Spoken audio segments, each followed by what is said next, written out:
Hi, everyone. Welcome back to the Podwans with the voices of Arda. As you can see, we have a fully stacked panel to talk about the finale of season 2. I'm very excited to talk about this. I have had a blast the past 6 weeks. Is this what it was? 6 weeks in total. But I've had an incredible time. Not only watching the show, but having the opportunity to talk to everyone that's been on the panels so far. And we have new faces on this week. Callie, do you want to introduce everyone? Sure. All right. So we got Luke, Jedi Master Eggs, who is from the Podwans Podcast, and he's been doing our reaction parties, but he's joining us tonight for a discussion. Then we have Chase, Forward Into the Black, who has been doing our discussions and joined our watch party yesterday. Also Pod1, so that is awesome. We have Nick, who is Fornost42. That's how you find him online. And then we have Belmont, who is Pete, and he's probably a familiar face. He's been here with us every week for the past 6 weeks, twice a week, actually. He's been doing great. And so he's been helping us out with our watch parties and our discussions. We have Kelly, the middle page, and she is joining us for the first time, I think, this season. We have Nick, who is ND Wise Guy, and he said something at the beginning of the stream that I'm not going to repeat, but hopefully he will change his mind by the end of the stream. And he will be more of a Tolkien guy. We have Miranda, who's online, is here. Yes, she does Tolkien Tuesdays. They're amazing. We have Kai K with the amazing red hair. And we have Airplane Max, as well with us. So hello. So I'm Callie Cosplay, and this is, if you're watching on Voices of Arda, you're watching it through our channel. If you're watching it through Podwans Podcast, you're seeing it through their YouTube. And this is a little bit bittersweet because it's our last, collab stream of the season of Rings of Power, but hopefully not the last at all. So we will probably be working together again to give you more great content in the future. About that finale, right? What a show. I think maybe let's just get a general consensus, like a one sentence feeling of not the season, just the finale. Okay. And then we'll kind of go in location by location. A bunch of people have a lot of stuff they want to weigh in on with different themes, different people. We'll be going through all of the locations that we kind of explored in season 2. But Matt, let's go reverse. Max, one sentence. How do you feel about the finale of season 2, episode 8? I thought it was pretty cool. That's a great sentence. Thank you. You're welcome. Max is like, I like the goop. There was good goop. This season did have a lot of good goop. Yeah, but we're just talking the finale. There was only one speck of goop on Sauron's cheek, so I could have gone for a little bit more. But more goop. Okay, yeah. It was cool, but needed more goop. Understood. Goop in it. That's Kaya, like scoop though. Kaya, one sentence. How did you feel about the finale? The Yelp review was 8.5. Okay. Okay.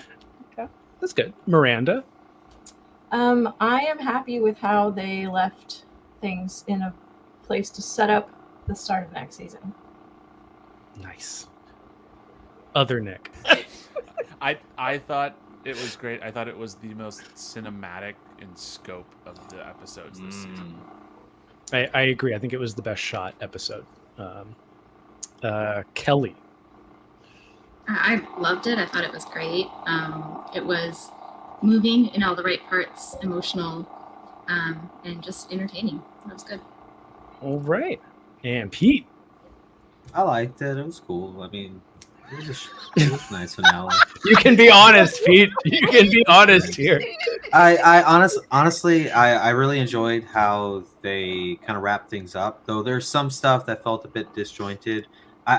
I will say this: I felt like the finale was hurt the most by the time compression than anything else in the series, and that's just me.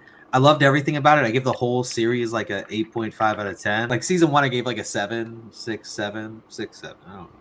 So. All right, fair. we'll be able to dive deeper later. But Callie, one sentence, how did you feel about the finale? I was more satisfied than I expected to be. I know this is a semicolon sentence. And I felt like they wrapped up more than I thought they did, and they did leave it in a satisfying place. I was very worried. Good. I enjoyed that. That was grammatically correct. Appreciate. I could hear the punctuation. Yes. I am satisfied, optimistic, but a little confused. Okay. I am going to say that I really liked the finale. I had a great time. I do feel like it didn't feel like a season finale at points, but we'll get into that later. And finally, Luke, one sentence. How did you feel about the finale? I fucking loved it. I'll come out and say it. I fucking loved it. It was fun. Great. I love it. I'm period. It was a run-on sentence, and then I did a period at the end. Perfect. Periods don't negate run-on sentences, but that's okay. All right. I guess let's jump into it with the locations. Kelly, do we want to just go in order, or is there? Yeah. Well, the episode started off real strong with us in Khazad-dûm. Max and Chase and Kaya, I think, particularly have some thoughts on that. So why don't you guys start off our discussion? I'm not going to say I have a lot to say, but there was something that for me was so interesting to watch from season 1 until this finale in season 2 was the path of King Durin III. And just from this very strong but very stubborn king in season 1 to where we see him, ripping off the... is there a word for that chest piece that was around Prince Durin? Ice. Drip. The drip. When King Durin ripped that drip, that was such a powerful moment in the show overall. And then he gets the ring, and we see that corruption, and it just gets worse and worse and worse in season 2. And then when the Balrog comes, when he exposes all the mithril, first of all, oh my god, the mithril was so gorgeous in that. Oh my god. Yes. And when the thing that I thought was so interesting that it tied back to the previous episode is when Prince Durin is giving the speech to all of the dwarves in Khazad-dûm, and he has the line, "The only thing that is more important than this mountain is dwarven loyalty." And King Durin removes the ring while saying, I wasn't letting you win. You were getting stronger each time, and pulls the ring off on his own volition. And it proves that, like, it's 100% right. The only thing stronger than the mountain, the only thing stronger than Sauron's corruption in the ring is that dwarven loyalty.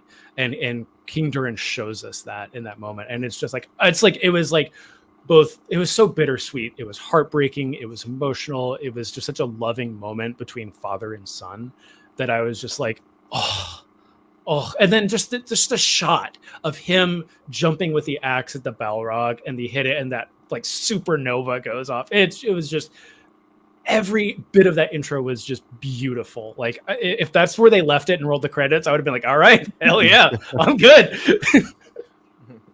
It would be amazing to see that in cinema. Yes, I would imagine love to the people who got to see the finales in theater. Oh, wow! But. That's my gushing on that whole sequence. I'll leave it to you two to kind of further in that. If there's any lore there that you want to explore, because I don't know any of the lore. I mean, I'm not a dwarven expert by any stretch, but I did go into the season. In the trailer there was like the teaser of the Balrog kind of raging, and I was worried that they were gonna kind of expedite the fall of Khazad-dûm into this season, and I'm very glad that they didn't. I'm interested to see where the dwarven storyline kind of continues now that Aregion's out of the picture.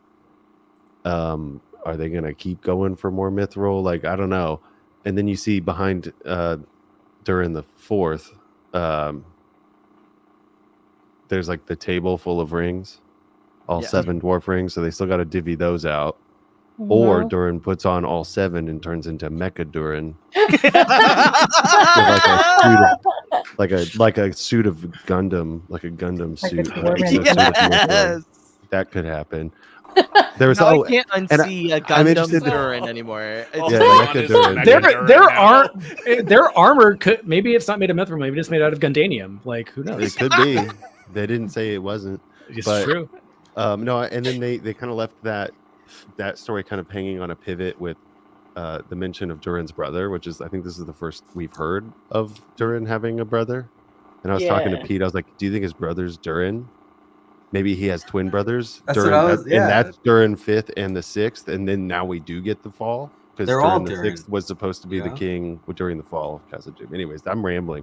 So somebody smarter than me should go.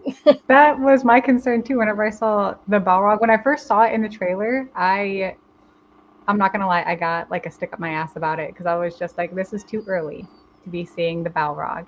And then going off of what Chase said, the verbiage, what they say is absolutely beautiful. Like the scene, the meaning behind it itself is beautiful, is so meaningful. Like as a parent, it makes you want to tear up, not to be cliche or whatever.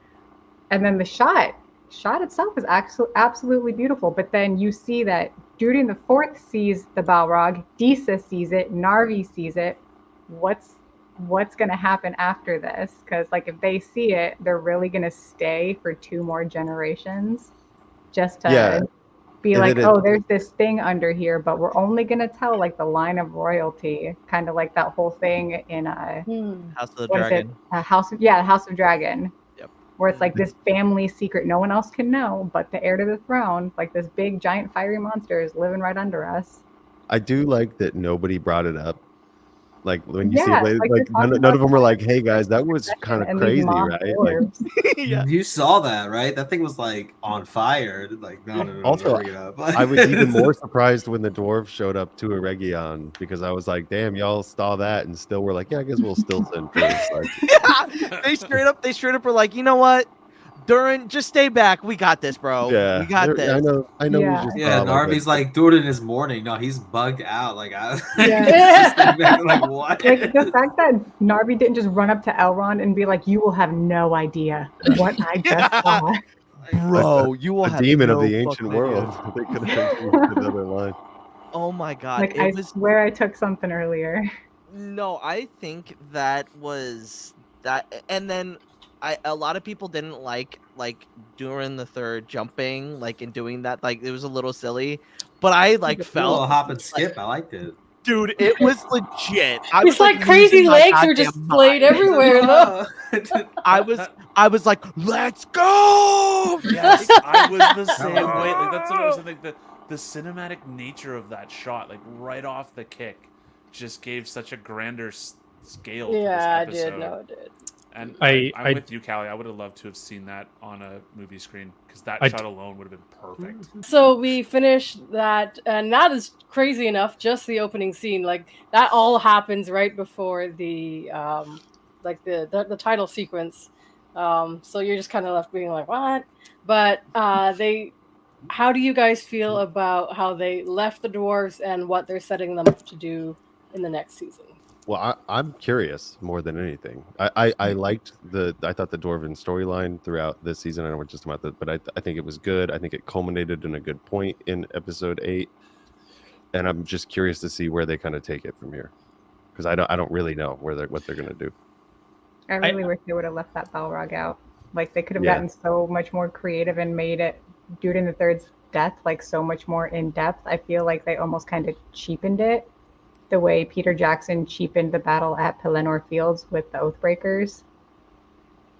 So Bold, Would you have bold take, rather, but I don't necessarily disagree with you. yeah, if Durin the 3rd died at the Battle of Eregion, do you think that would have been more moving in a way?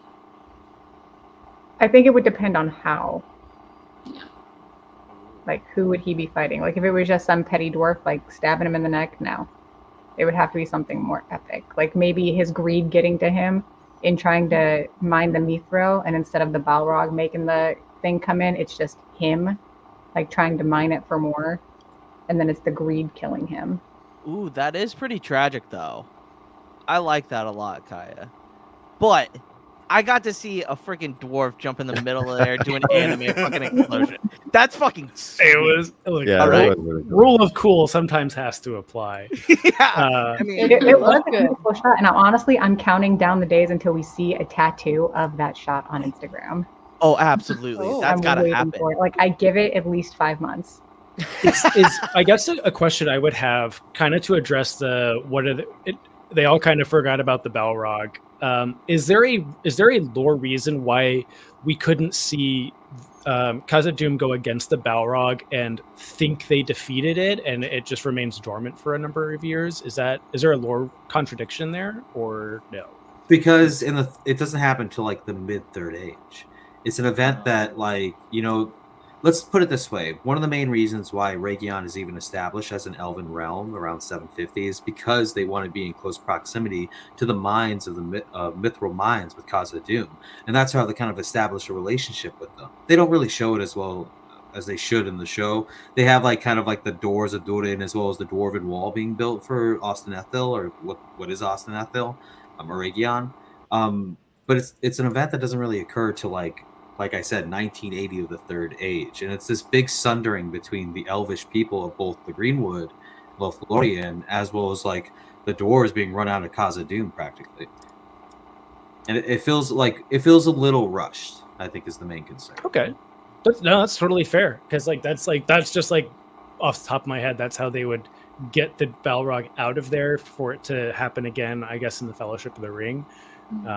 But yeah, if it doesn't make sense, it doesn't make sense. My theory before the season started was going to be the Stone Singers like sung it to sleep, Luthien style. Oh, you know? that would have been sick. Like it. Yeah, I think they're gonna try to use the rings maybe to somehow defeat the Balrog or like bring Khazad-dûm back to its glory. Just like they saw it work in Linden, so they're gonna try to do it for Khazad-dûm somehow. I could see that. I think that makes a lot of sense, especially if we were talking about moving the timeline back a little bit.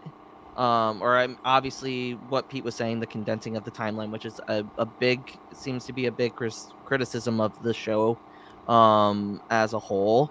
But it does push that timeline back then, if that is the case. That could be a way that they could do it. But how, like, I know obviously the lore is kind of the lore. How do we feel like for that explanation? Would we be okay with that? Would that be a good enough explanation for us? I still don't think it would make much sense. I mean, for Durin to try and convince them to do it that way, yeah, but I feel like he would also have Disa in his ear being the character that she's been built up to be. If she'd be like, are you crazy? No, we need to leave. It'd be like a rehashing of kind of what we just saw of like, oh, the ring is guiding me, but it's really destroying our kingdom. Yeah. But I just... So you think like Disa would end up accepting the ring? I don't know. That's what I'm having the most trouble with is given the how they've treated the rings, especially with the Dwarven rings and Durin and Disa's opinion of them, how are they then going to divvy up these 7 rings, and is the ring going to go to his brother? I don't know. Yeah, but I also kind of like Max's idea as well, like them singing using the voices, because then it's Disa saying, hey, we can control this, because they've lost, like, a lot of the singers have lost their ability or have looked at. Talk about the mecha thing. All right. No. What mecha? Yeah, the idea was. You're like, that's a great idea, Max. Yeah. Well, that too. I think that would be legit. Just Mighty Morphin Power Ranger dwarves, you know. Yeah. The only reason I had that idea was because Luthien sung Morgoth to sleep, and I was like, well, maybe they'll do like a song sleep thing. Which would make sense because it's a creature of Morgoth. Right. So I mean, it could work. Anybody's susceptible to a lullaby, Luke. Everybody. True. Okay, there we go. I mean, hey, it could work. How do you guys feel about them using the Jackson trilogy image of the Balrog? Like, do you wish that they had shown it different? I mean, considering who their art director is, true. I don't I think it's okay. It's pretty on brand. And I've like kind of accepted that where I know why they hired John Howe. Being that like him and Alan Lee's artwork is so influential with Peter Jackson's movies. Do I wish I got to see a different version? Absolutely, because like it's like just rehashing the same thing. And we all know why they did it. It's to get movie fans interested in the show. And I love John Howe's art. I love Alan Lee's, but there's other Tolkien artists. There's other interpretations. It would have been nice to see that be different. Get whoever's take been some doing risks, those magic you know? cards to do some of the new that'd be cool. feature. But like, I need this show to take some risks. You know, I don't be scared to. It's like Peter Jackson's trilogy took some risks. Why not do the same thing? Stop kind of forcing yourself into this box with the movies and trilogy. Or they could have used Balrog from Street Fighter 2. I think that would have also been. Well, I mean, like that depends because which version you're talking about, the USA or Japanese. It matters. Yeah, that's fair. Shout out TJ in the chat. Give me a humanoid Balrog. Yes. That is what I want to see. The Easton Press end page has an image of it that looks really wacky, but that's the direction I envision the Balrog, more demonic in a super historical sense, not like horns and forked tail and that sort of stuff. I think it's time to talk about Rune. I always purposefully overpronounce that because it's funny to me, but yes, Rune. Where did we kind of started with Miranda? Do you want to talk about how we started off in the Rune scenes? Yeah, I mean, I have some thoughts about Mr. Dark Wizard. I was this whole season until episode 8, I was satisfied with not knowing who he was because I kind of assumed that it was just going to be ambiguous just because of, not being able to use certain names for certain wizards and all that good stuff. But the conversation that he had with the stranger, I found really interesting, from a lore sense of it made it more confusing for me trying to okay, now I do want to know who this wizard is. And the conversation they're having is not making it easier for me to determine who this wizard is. And I've had conversations with Max and Pete about how there are a lot of visual signs that make it seem like it's leaning in a Saruman direction, but us talking about how we don't want it to be leaning in a Saruman direction. But yeah, I thought that the conversation they had was interesting. Him trying to kind of show the connection from before they came to Middle Earth, but not necessarily in a way that gives us any information on who he might be. I will add on that. I'm pretty sure that the showrunners have come out and said that is not Saruman. Am I incorrect for saying that? I saw a post. Didn't they say the same thing about the stranger that it might not be Gandalf? I don't. That's fair. You're gonna hide that. That's very fair because I kind of agree. It's his vibe is very much Saruman. Yeah. You look at him. The way he speaks, bro, what are you doing? What are you doing here? Yeah, the way he speaks, the way he delivers his lines, I thought I was like, oh, okay, it's Saruman. Never mind. Yeah. If we meet Radagast next season, it's Saruman. I'll just say. Yeah, that's a good tell for sure. What I didn't like about that, just to jump in briefly, is once again, they kind of did this to Galadriel last season. If it isn't Saruman, then he just looks dumber when you get to the reveal of Saruman in the story of the Lord of the Rings. He's just seeing it happen again. Or if it is Saruman, it's why did you ever trust him then? Why would you go to him and get captured by the they're Oh, Manway doesn't know what evil is. They forgave Morgoth. They're That's dude, true. chill. Yeah, Just hang out here. Don't worry, it's been a few ages. We like you again. After this show, I will forgive Sauron for anything. Sauron can do no wrong. I don't care what anyone says. I always just look at my bio when anyone talks about Sauron now.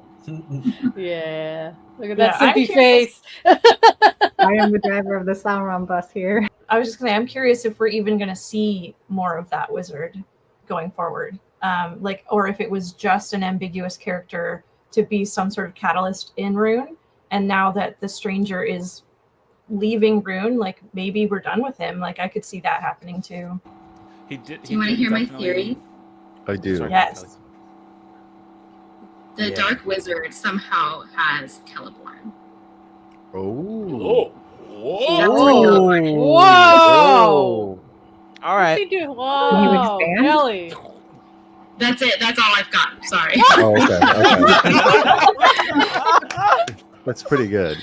That But is I'm sure pretty between good. all of us, we could. Could you imagine? That's going to keep me up tonight. I mean, Starting back at the start. Oh my gosh. I feel like they're gonna bring him back, the Dark Wizard thing. I think that's where the Gandalf story is gonna go. I am of the thought that I hope it's not Saruman. I didn't want the stranger to be Gandalf, but it's fine. It's like, okay, well, it's Gandalf. I kind of accepted it was Gandalf a long time ago, but even till like they said his name, I was like, it still might not be. Right. I was in big denial about it. Again, the Grand Elf. That's not him. The one thing that gives me hope about the Dark Wizard not being Saruman is that when he's speaking to the stranger in episode 8, sorry, he does mention that there's 5 in the order, right? And so like they've acknowledged that there's 5, so they could just, even if they don't have rights to Alatar and Palando, they could just make up a name. I can make up a name right now and call him Steve. I don't care. Yeah, my only issue with like Saruman showing up right now is that like he should, like other people have said, he shouldn't be bad and then be good. Yeah. And then be bad again. That seems silly to me. But it did seem like they were trying to make the Dark Wizard misunderstood. Like he's like, I'm not actually evil. You people just think I am. But so that again to me was like, oh, okay, his methods are just it's a little messy. Evil. Yeah. Everything you saw the stranger tossing people with the sandstorm, and we were okay with that because they survived. Hobbits everywhere. Gandalf will just have to separate the art from the artist at this point. I wish Círdan could do that, but he can't. Kai, what are your thoughts on the stranger rune? The stranger, I mean, do you mean like the stranger or the Dark Wizard? But yeah, the Gandalf rune. So like Dark Wizard thing. One of the things that the Dark Wizard says to him is like, "You convinced me to come over here," and in my head, I'm like, that sounds familiar. So like, I was reading all through the Silmarillion and the appendices and the Unfinished Tales today to see if there was something in the books that says that, because in my head, that like, it just gives Saruman vibes for some reason, because for some reason I remember reading, hearing, seeing it somewhere that is what happened. I don't know where, but I couldn't find it. Are you remembering like that Gandalf convinced him to like take the #1 spot? Yeah, I remember. It wasn't like Gandalf, it was like Elorian convinced one of the Istari to come. Like he had to talk him into doing it, and I can't for the life of me remember where, but then when he said it, it like pinged in my head, and I was like, interesting. Yeah, that's the part that made me confused, because for the entirety of the show, I was convinced that the stranger was Someone Gandalf. in the chat just said that one of the blue wizards had Orme convince the other blue. That's what I was going to say. When they had that conversation, when he said, "You convinced me to come," that's what made me suddenly think like, wait, that's very blue wizard vibe, because one of the blue wizards was sent and then he brought the other blue wizard with him. And so I was like, now I'm confused, because I was for sure it was the stranger was Gandalf and that this other guy was ambiguous. So that did like ping my mind of like, what does that mean? So then maybe the Dark Wizard is confusing Gandalf with the other blue.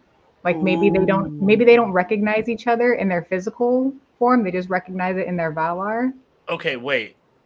That may be what it is, because the hermits in season 1 thought he was not. Well, they thought he was Sauron. Yeah. But they didn't know who he was. So neither potentially does the Dark Wizard.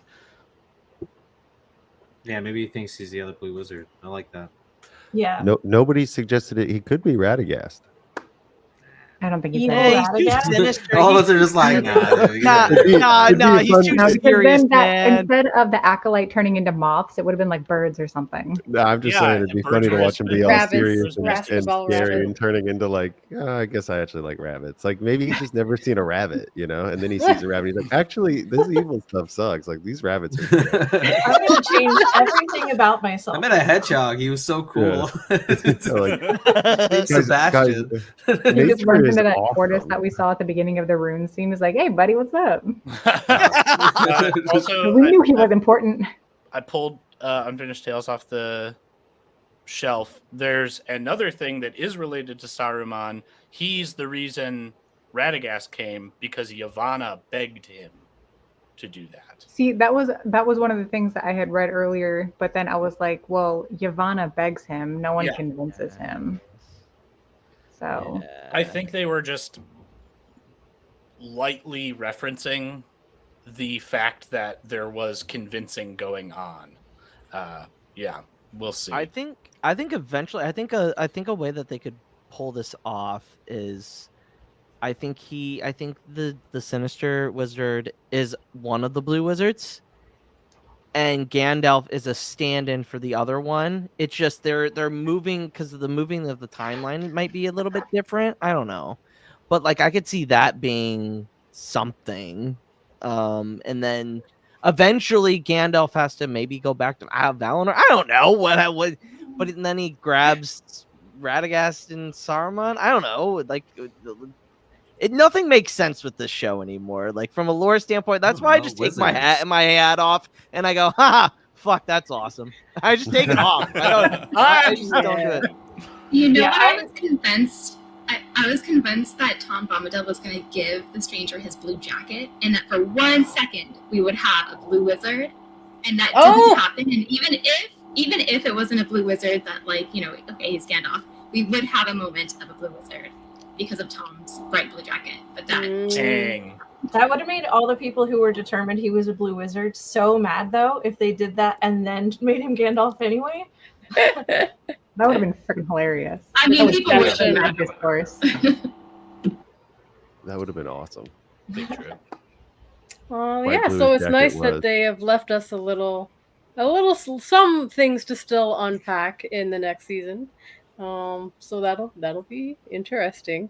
Once we've wrapped up with those two, we ended up back with the stewards who are cleaning up. Poppy makes this amazing speech. And technically, even though this is the beginning of our discussion, this scene happens at the end of the episode. So while she's talking about basically how to accept when things aren't good. And so it's showing the destruction just everywhere, and she's saying some things can't be fixed, some things lost are lost forever. The world's much bigger than any of us, and sometimes the winds blowing against us are just too strong. At those times, we just got to accept it. What's broke is broke and won't fix, and all anybody can do is try and build something new. And I thought that was, most of all, very beautiful, very moving. It also sort of made me think about Sam's speech, where he's saying, the darkness is here, but the darkness will pass. A new day will come, and when the sun shines, it'll shine the clearer. So that particular moment meant a lot to me because I was very moved by that speech. It was also edited very similarly to how they edited Sam's speech, where it was put on, like, superimposed on top of like silent montages of these big epic moments happening elsewhere in the world at the time with our other plot lines. I will say this. But behind Elendil, Poppy is my girl, and I swear to Christ, if anything happens to that poor child, I will be banging down Amazon's freaking doors. We can riot the studio together. The tragic thing is the tragedy has already happened to her, right? Imagine being a child and having to hear this speech. I mean, it's heartbreaking to think that you had to give this speech to a child, and that's the best you could do, right? But sometimes that is all we've got. Well, and it compares to where we're at the end of this episode. We have gone through so much, and in particular this season, we've done a lot of what we thought was right ended up being wrong, i.e. Celebrimbor and Anatar doing his manipulating. Galadriel still learning that lesson that she tried to learn in the first season. Elrond taking a L earlier, but then understanding, hey, there are two ways to look at a situation, and maybe they weren't so wrong with the rings. Maybe I should be a little. Elrond can't take L's. I reject that Elrond argument completely. anyway, but you know what I mean. You know where I'm getting at. Like what she's trying. Like that's the name of this season. Like they have to learn to accept the defeats, but then get back up and keep on fighting. Like what is said in Sam's speech in Two Towers. And I don't think there's going to be any more big defeats coming in the rest of the series. No, absolutely. Everything's going to be. I think it's going to be fine. Everything's going to be fine. This was just the crest, and now it's everything's fine. Yeah, absolutely. Nick, I think you also. Podwans, Nick. I think you had you liked you liked, I think, Poppy and Nori as well. You were a big fan. I do. Luke and I are in the same page that if anything ever happens to Poppy, I will be Amazon, not the studios, but the tech company is here in Vancouver. I will go destroy them, and Luke can take care of the rest. All right, got it. Bet. Kaya, we're gonna pay for plane tickets. Don't worry, we're gonna throw them together. We have the Bezos balls in Seattle, so I can go. I'm on fire. I will set the balls on fire. But no, like I'm gonna clip that. As Manway as my witness, I will set the balls on fire. To Nick's point, like I do think that the Harfoots, like the story of Poppy and Nori, like from season 1 to season 2 has just been so good throughout all of it. I think the story of Disa and Doran as well, like season 1, season 2, like these are the 4 characters that I think throughout all of it have just really, really hit hard for me personally. And like I love the story of Poppy and Nori. I am in agreement. Like nothing is allowed to happen to Poppy. She is too sweet. Like it's just, and like the speech that she did in the beginning, like when she was singing and she kind of like revealed everything around them when she was singing, was also like just every moment. It's just so good with her. And obviously her and Mary Mac are so sweet together. Yes. I would watch an entire series of just those two setting up in a house and getting a family going, without a doubt. That's all I've been thinking about is a Mary Mac and Poppy spinoff. Oh my god, don't get me started on that. Like, I wasn't so sure about him in the beginning. I was like, my girl, not so sure about this knucklehead. But then I was like, wait, that's me. So then I do approve. Father. Everyone, please say hi to New Better Do Better. Nerd. What up, nerd? There you go, New Better. We love you. 3 of them, like Poppy, Nori, and the stranger / Gandalf, to kind of, for me anyways, be like the strongest emotional center out of the entire cast of characters. I always felt that they had the most connection for me, and to see them split like this is bittersweet. I'm excited to see where they go if we continue to follow Poppy and Nori and the stores. I don't know whether or not we will. If it makes sense in the larger story, I will leave that to those who know the lore way better than me to debate that one. But I do think that even in the small scenes that they had in this episode, you could see the impact that Nori and Poppy have had on Gandalf in terms of how he acts towards people and what his demeanor is, and we're curious and really excited to see how that carries on into a 3rd season, and how he interacts with the people that he comes across. I would love to see 6 seasons of just them traveling anywhere where they go. I would watch that in a heartbeat. I love to hear people love that storyline because it gets a lot of flack, I think. But I don't know. There's like I have 2 trains of thought on a lot of it. Like there's this part of me that's like approaches the show from like a lore perspective. Not that I'm an expert on lore, but there's that part of me that like wants to think about it like that. And then there's the other part of me that's just like, well, I'm here for the ride, and it's a fun ride to be on, and I like enjoy watching the show. Like if I want like hardcore lore content, I open a book, and when I want to be entertained by a show, I watch it. And one thing that I do love about, sorry, this is more of an overall thought, but one thing I love about the show in this episode and all of it is that it makes me think about the lore and then want to read more of it. It does a good job of pulling me into the books. And I think that's the point. I think that's the point about what they are trying to do. If you think about it, Amazon, with that first season, like that first couple of episodes, was like, hey, like, and they also were doing like a thing where they were also promoting the show within the books. They're like, hey, if you want to learn more about this, here's your books. You can just pay for them, and Amazon will send them to you. You know what I mean? Like, it's a grab. It's to get new people to watch and then be more curious. I would be very curious to see how many new fans we get from this show, which is exciting. Okay, so then we wrap up the Rune story area with the Grand Elf, or the Stranger. I guess the Stranger no longer going to be the Stranger. So Pete and Kelly, I think you guys wanted to talk a bit about this. Are we talking Tommy B? Yeah, we are. It's your boy. As far as Gandalf, I'm glad that they just admitted it. I'm glad that they finally told us because of all the hints that they were dropping.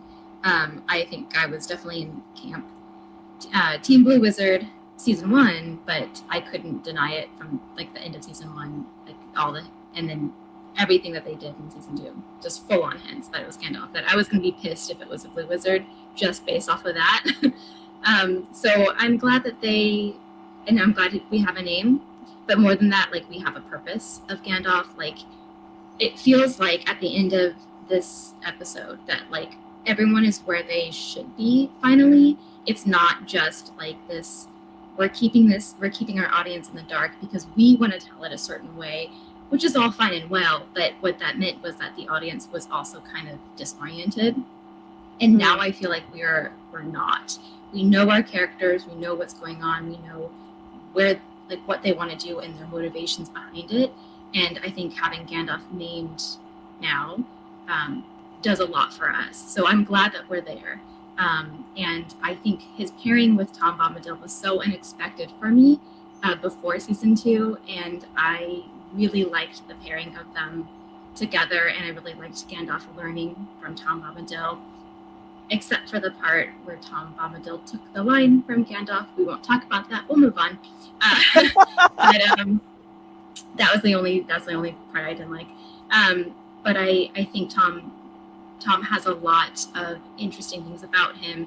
The conversation over, mastery over living things and getting power from living things, and Tom turning that around and saying everybody belongs to themselves and you find your own power, just really was moving, and I loved it. So I really enjoyed Tom Bombadil and seeing him, and I know a lot of people kind of disagreed with some aspect. I did for episode 6 was very jarring, to Kelly's point, using those lines. I hope they lean into their characters a little more, where it almost feels like Tom Bombadil's done in Rune, and I actually do hope they show him go to the Old Forest and how he gets established there, and even dealing with the Barrow Whites. I'd love to see that type of thing, because that's something that happens in the Adventures of Tom Bombadil and such. So it'd be a great callback. But when it comes to Gandalf, I think we all knew it was going to be Gandalf. We all had hopes and dreams and this idea that, maybe it's a Blue Wizard. Maybe there's this possibility. But at the same time, to Kelly's point, I'm really glad they've done this. And I almost want to watch the first season with the context of knowing it's Gandalf to see if it just kind of works a little better. Yeah. My hope is for season 3 that, yes, we have these parallels of what we're going to see at the end of the Return of the King, where, we hear Gandalf speaking about going to talk to Tom and, being moss on stone, and, he wants to, hear his side of things. And I do like that connection where things started with Tom, and now things are going to end with Tom. You know, my quest started with Sauron, was directed by Tom. Well, it's been a long tale and it's been a long story. Maybe one I need to sit down and, you know, now that I've been like kind of the haze of things as Gandalf, like at the end of the Return of the King, like the haze of things is gone. He remembers who he is in its fullty, and like now he's talking to Tom about it. I enjoy that. But one thing I'll say is I really want them to lean more into the attitude of Gandalf, because I really don't get that vibe. I love the actor and I love the character, but I almost wish he stayed just the stranger, because now I'm assigning who Gandalf is to the performance that already happened. And, you know, Gandalf is quick-witted, quick to temper, you know, and I just, you know, I need that vibe next season. I need him to really lean into it. So if they do it right, like the transition from stranger to Gandalf is going to be one of the best told story arcs of the show, I think, in my opinion. But they have to give it time, and I don't know if they have the time with the 8-episode structure. So I'm nervous of that, but I do have high hopes for us seeing him become Gandalf, because that could be one of the most interesting things. Yeah, we got to see him get the hat. We got to see him get that pipe. He got his stick, though. He found his stick on he did. Yes, I love that.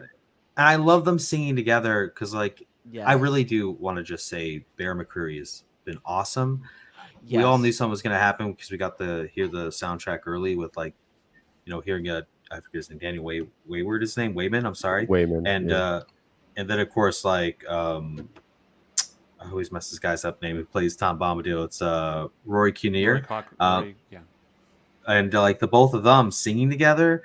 I don't care if it's not canon. I don't care about any of that. It was awesome. Though I wonder why they're singing Tom Bombadil's song, but still, I'm like, let's do this. I love this. Music is so important to Tolkien. Like, it's so important. And you know what? Like, I will read those words differently in a good way now.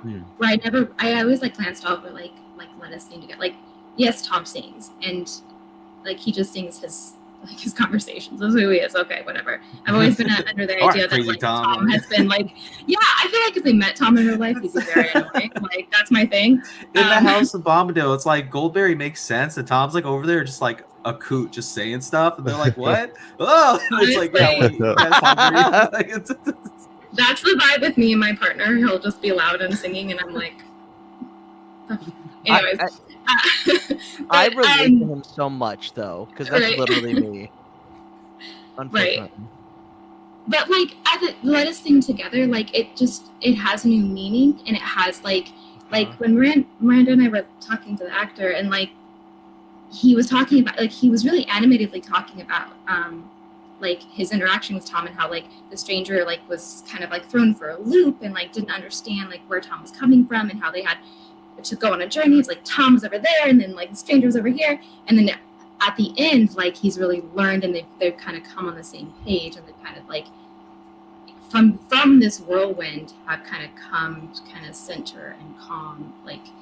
And I went into that like with that in mind of the season, like seeing how they would be together, and it just was like, I think it was really well done. I don't know, I like the calmness and the let's sing together, but it doesn't have to be like a powerful song. It's power in the quietness and the stillness, and the power that comes from that sort of song. And I like it too, because Tom's awakening the song within Gandalf. Like, his story starts here, and it's like it's the same thing, where these parallels that I don't know if anyone has noticed it through the series that they keep doing with like Kemen showing up, and it's like, oh, they're cutting the trees down, Alderion, you know, with Numenor, and now it's like here we're seeing these elements of the Secret Fire, or music being a huge part, where they now are singing the same tune in unison out of nowhere, and it's like, yes, because, you know, the music in itself is in all things, in all creation. And I do love those subtle callbacks to the Silmarillions, like behind the Lundaway. So I dig that. I don't know if we really have it on the outline, but I do, because you brought up Bear McCreary. I do want to shout out the music of this has been incredible. Max just put in the chat. It has. Yeah. The troll metal. I don't know if anyone saw the TikTok that Bear posted about that is really good, where he got Jens from Meshuggah to do the vocals, and I mean, it's really like I love metal, and like it was really cool to see. It's like, yeah, Lord of the Rings has really impacted music that way, and it's really cool to give it back. wow. So I thought that was such a great video, and just the composition he's done for this show, I think, has been phenomenal. Like Absolutely. it has In been regards to episode 8, that like final song that played right before the credits when Gil-galad puts the sword up, that was That was Epic a good. goosebumps. That was good Yeah. stuff. Yeah. Yeah. Oh my god, that was so good. Yeah. Oh. God. So dang. now we are going to hop over to Numenor. They take boats in the story. If we went, I imagine we take an airplane. So Max, do we have a very, very quick fact? One has been requested in the chat, so I'm just obliging.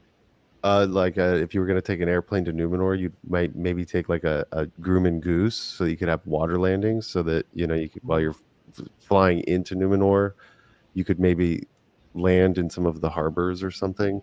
And I don't think that they have mid-air refueling or a lot of fuel there. So you might want something that you're able to land safely in the sea in case you need a ditch and get on a Numenor vessel. Perfect. That's Thank you. like Thank you, Max. Yeah, That was perfect. That was perfect. That was great. Nick, let's get this icky character out of the way. Talk to us about Arda. Oh, fuck that guy. Well, yeah. First of all, fuck that guy. Yeah, fuck that guy. And so, in that regard, just getting us to the level of hatred and vitriol that we feel for this man as quickly as they did is good emotionally, but I'm not super fond of, like, to me, this is where the time compression suffered the most this season.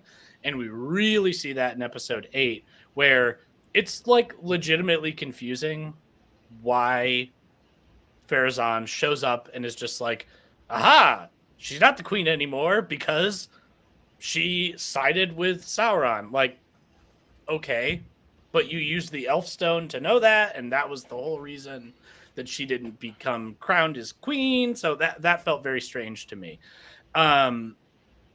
What's interesting too is how quickly the split of the faithful and the Kingsmen is happening. I mean, obviously they have to do it that way because we're not living with Numenor for 3,000 years as we should have. Just kidding. But I don't know. It's a mixed bag for me.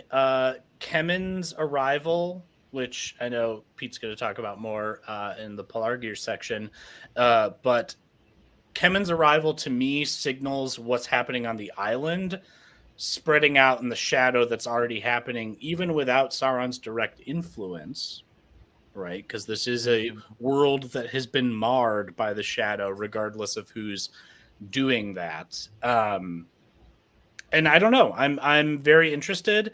As someone brought up in the chat last night during the reaction, I hope that we get some of the play for wanting immortality and ultimately, well, spoilers. Yeah. I agree with you 100% there, Nick, because people are like, I hope he gets a ring. I'm like, I don't. For a reason. If he gets a ring, boy. Quick shout out, dude has the best beard I've ever seen. Oh, truly. Yeah, I loathe Farazan more than anything, but his douchebag of a fucking son, he is right next to him. If I could super punch both of them in the face at once, I would. They are the worst. I pity Farazan because actually the whole, I hope they use it because it's one of the only spoken parts of the Second Age mentioned in the appendices, the conversation between Farazan and Sauron after he comes to Numenor. And one thing that's always consistent about Farazan in the books is that he's a great venturer and he's generous with his wealth and he has many accolades. And even when he takes the throne, he's older than Midiel or Elendil are, because he's actually he grew up with Amandil, Elendil's father. And I like how he has the gray in his beard. It kind of represents that a little in the show without saying it. But it's like the time compression thing comes to mind because you don't really see that. You don't see that change because you don't see that change until the events play out where like, who is proclaiming themselves king of men and of the world type thing. But I just hope that we've come to a point in Numenor where like we could stop rushing through it and being disjointed, and we could finally get a slow burn that we need for it to turn into what the Akalabeth is. 100%. I know we're not talking about the whole season, but I'm going to just make one quick comment. My least favorite storyline of season 1 was the elves, and I think that this season really redeemed the elves, Eregion being incredible. I think Gil-galad, although we didn't get to see him very much, was a lot better than we saw last season. My hope is that next season does some of that redemption for Numenor as a whole. Now that they've gotten it to the point of essentially civil war and subjugation of people who are faithful to the Valar, I think the board is set, the pieces are moving. Yeah, my prediction for season 3 based on the ending of this season is that I think that season 3 is going to be very Numenor focused. I would agree with that. That would make the most sense to me. Yep, that would be the next piece to fall if I had to guess. Yeah. Because we've had one destruction, and as much as we want to stay positive about like the people being not in harm, that shit ain't gonna happen at all. But you all lied earlier in this street. You guys all said this was the crest and everything was getting better after this. You've all lied Nick, to me. Sweetie, you'll learn very quickly. Please, summer child. I'm going to hold your hand when I say this. But the rest of Numenor is of course, featuring the magnificent Elendilf. And Miranda, do you want to start us off with that discussion? Well, first of all, he's great. We love him. No notes. A scene that stood out to me, which I'm sure stood out for a lot of people, was like the very brief, like, hey, by the way, this is Narsil. Giving him the sword, which is aesthetically designed like the sword that Weta made for the Jackson films, and it was shot in the same way as when Aragorn receives Anduril in the Jackson films. There you go. Look at that. Speak gently, Miranda, because I'm pretty sure Luke loved this. So, no, I actually didn't hate it. So I know that some people have like really mixed feelings on how many homages there are to the Jackson films in this like show, and it can be heavy-handed, but like some of them I do find quite charming. I did like the Narsil reveal. As much as I wish I had seen a different Balrog, I was glad that they made Narsil look like it does in the Jackson films, just to have that kind of carryover.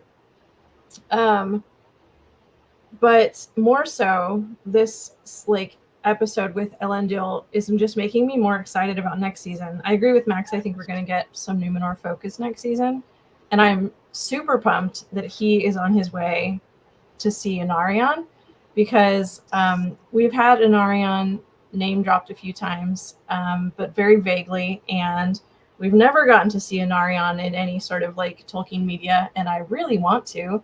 So I have high hopes for the future with Anarion and going west and maybe going to Andunier and meeting Anarion, and then I'm sure the dynamic between Aarion and Elendil and Anarion, and then Isildur coming back to Numenor,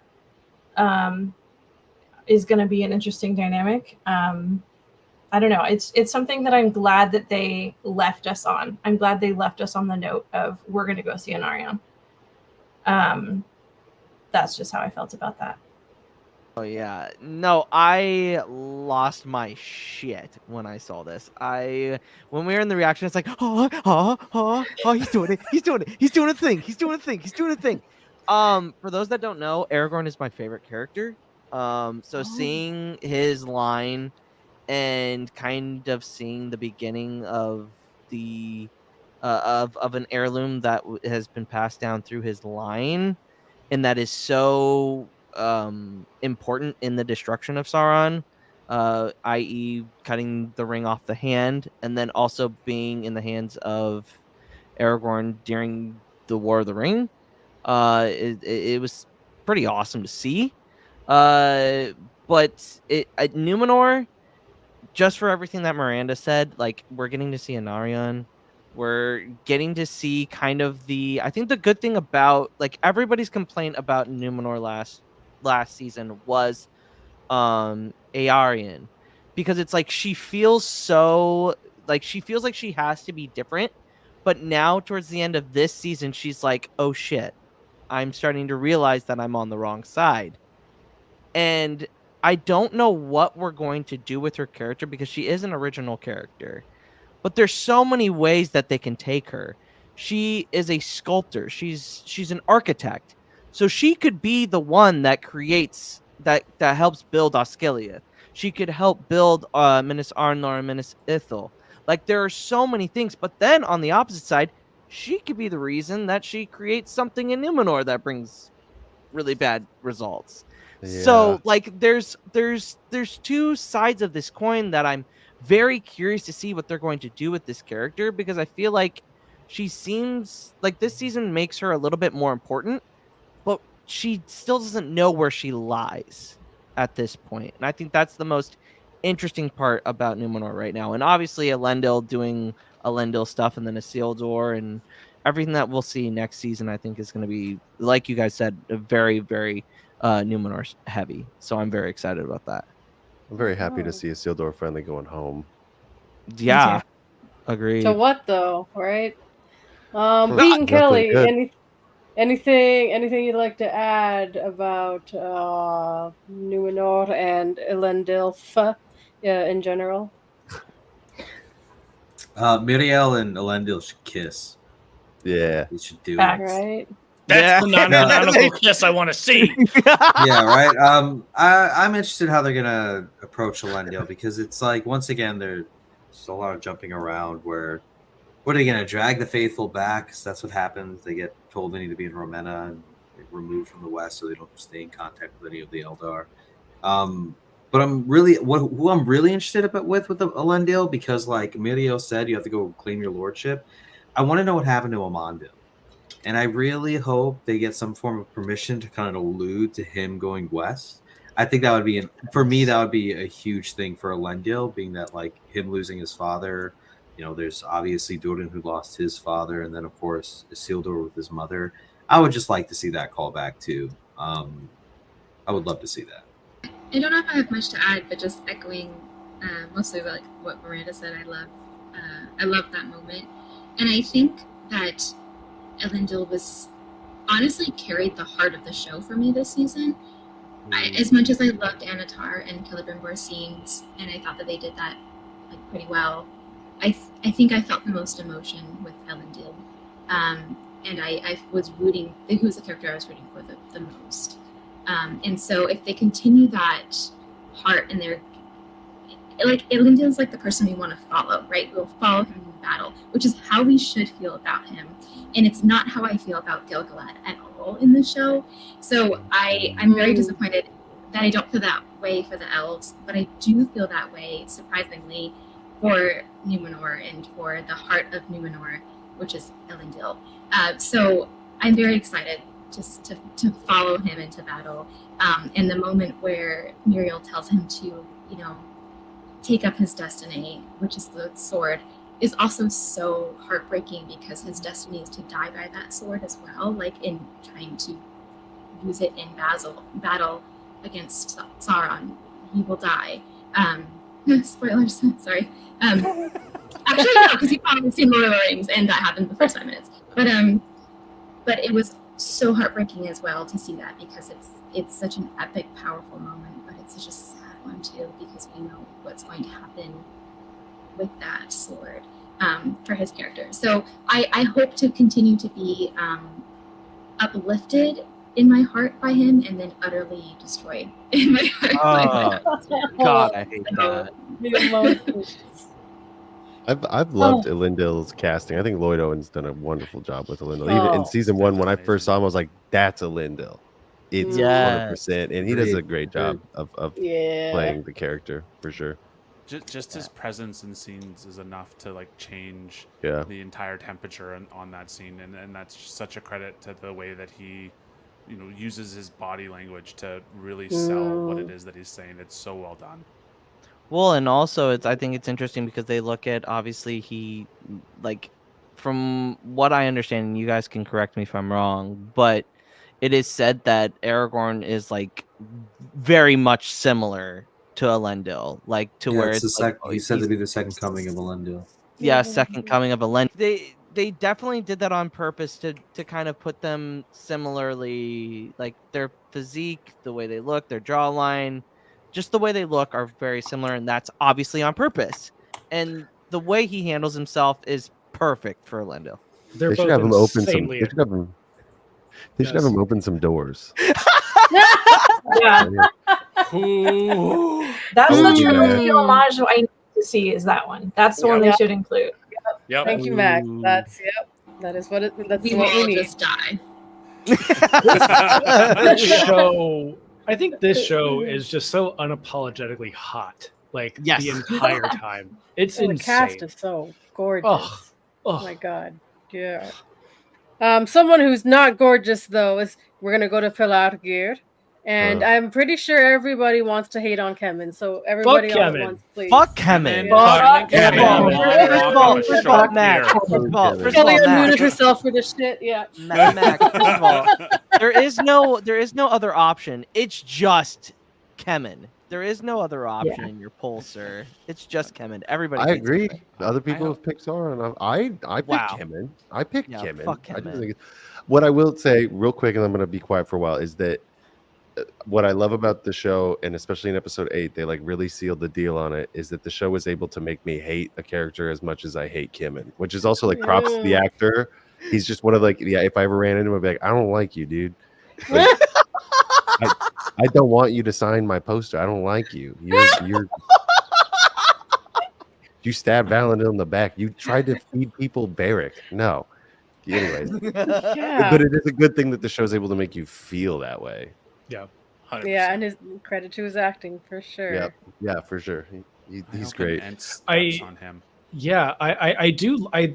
The scene where Kemen and the Númenóreans, like he comes off the boat and he sees the Isildur, he's like, shit. And he plays the game and he's like, oh, it's so good to see you, bro. Like, how you doing? We're gonna get you. We're gonna get you soiling himself. And then it's just like when he wants, I can't remember the girl's name, the one that he was kind of like Estrid. Estrid, yeah, he had a thing for. And then Kemen's like, no low man will be allowed on the boat, and then just the switch, and it's so sinister, and I'm just like, God, I hate him so much. It's just like, I think Max is right. It's like when someone makes you hate a character for like the right reasons, like it's just it's almost satisfying. Like I cannot wait to just see whatever just horrible fate awaits him and just him get what is coming to him. Like it's just like there's so many people who could take him out and it'd be satisfying at this point, but I'm just like, I like TJ's idea in the chat, Beric in the comments there. Beric. Yeah. Beric would be good. Beric has to be the one after that. Beric takes out Kemen just like that horse did in episode 7 to that orc. Yeah. That was extreme. Karate kick him. Anyway. Pete mentioned it so briefly, but it was something that I actually really loved about the Pelargir scene is like the focus on them going there specifically to get lumber, because that is like such a huge part of Numenor's history of like coming to Middle Earth and like subjugating them and taking their trees to build more ships. Like it's one of the darker parts of Numenor that is often overlooked. And like just that little one thing of like, yeah, we all hate Kemen, and he's here to like show us that like there's this darker side of Numenor, and that's really lore accurate. And it leads into like maybe he's gonna get fucked up by an Ent, which would be really satisfying. I really liked that moment. What if Aarion has like a redemption arc where she kills Kemen? I mean, Kemen and neither of those Aarion are characters both exist in original the lore. characters. Yeah, they're both new, so like Okay. Could totally happen. Whatever you want, Totally yeah. happen.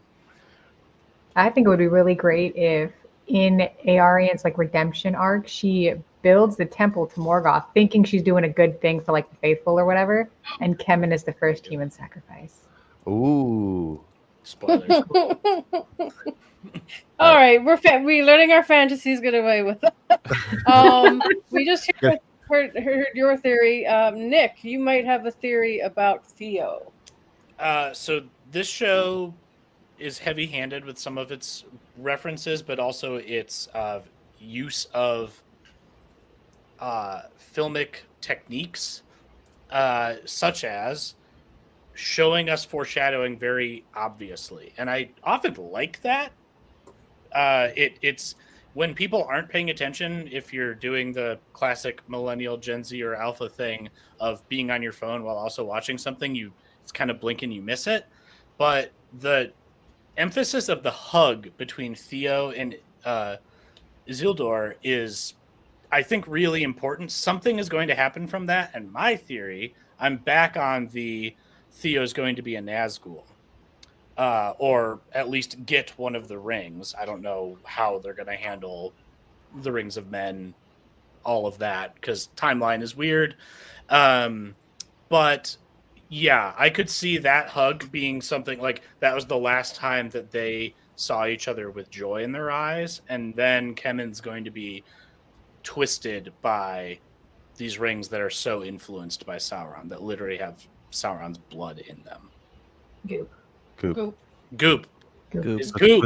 Put some respect on the goop, Nick. Pete, talk about the goop and Pelargir. No. I mean, I think the Pelargir's. I think it's going to be how like the launching point for Sauron getting to Numenor. I think so too. We're not talking. I We're not talking actually think it's going to be a bit of a time jump. Not like a lot, but I think we're going to see an older Theo, and I think like I don't think Astrid and Isildur are going to end up together. It'd be interesting if they did, but there has to be because Theo has to get older, and I do think that Theo's the Witch King. A healer, he's been given an elven sword. He's used sorcery with the blade that he found that they used to open the whole damn thing. He's kind of being established as a character who's like friendly, who's set to lose everything from Arondir to Pelargir to already his mother, and then his friendship with Isildur. He's going to have his whole opinion changed by that with Kemen and the Numenorians taking over Pelargir. Which is weird. I'm going to be honest with you. It ticked me off because that never happens in lore. Like, Pelargir is a faithful haven, and Umbar is more of like for the Black Numenorians. Whatever. But, like, I do think that Theo's going to be pushed to the brink, and that's what's going to make him so desperate for power to help his people and, defend against these Sea Kings from, the West. Yeah. He'll be ripe for a ring, dude. 100%. 100%. I thought it was really funny. There's that little point when Kemen tells Estrid that she's not, or Isildur or Estrid can't go. Like that whole little exchange, her husband's just standing there the whole time, like, what the hell is going on? Mm-hmm. Like, what? Yeah, that dude, like, what's his name? Hergon or something? Like Hergen or something? I don't know what his name is. That dude got burned so bad. He's like, what the hell? Dude, he's like, I just survived like Ents and stuff. Like, we're building a house. Yeah. What? I'm also, this is going to be a downer theory, but speaking of Ents, the theory that is most popularly accepted of what happens to the Entwives is Sauron's their downfall, and that could still happen. But I think in the collection of lumber, we're going to see conflict, and that conflict may end with a leaving of them, if not some outright felling of those fair trees by the people who are being mandated to collect lumber, or else they don't get supply. That's a bad situation to be in. Kemen hunting down some orcs would further solidify him, or hunting down Ents would further solidify him as like my least favorite dude. 100%. Yeah, absolutely. He'd be the worst. Just real quick to that point, like, I'm fine spoiling not a event, but a theme that's going to happen, and that is Tolkien said in his letter 131 to Milton Wildman, he was trying to get him to publish Lord of the Rings and the Silmarillion together, and he gave this really long, essentially flyover of all of it. mostly Lord of the Rings. But in that letter, he says, anyway, all this stuff is mainly concerned with fall, mortality, and the machine. And I'm going to focus on fall, but we can talk about mortality and the machine later. We are going to see characters rise to really high heights and then fall really far. Yes. Namely, Isildur. I think Peter Jackson's biggest sin was making us think that Isildur is the cause of the conflicts of the Third Age. And that's just misunderstanding it completely, in my opinion. I agree.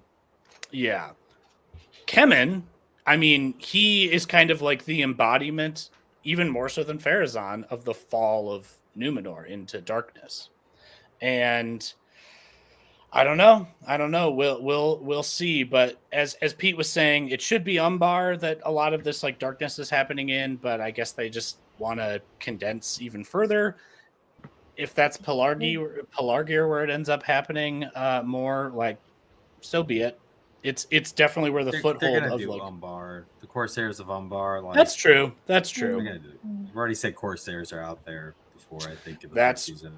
That's true too. That is true too. Yeah.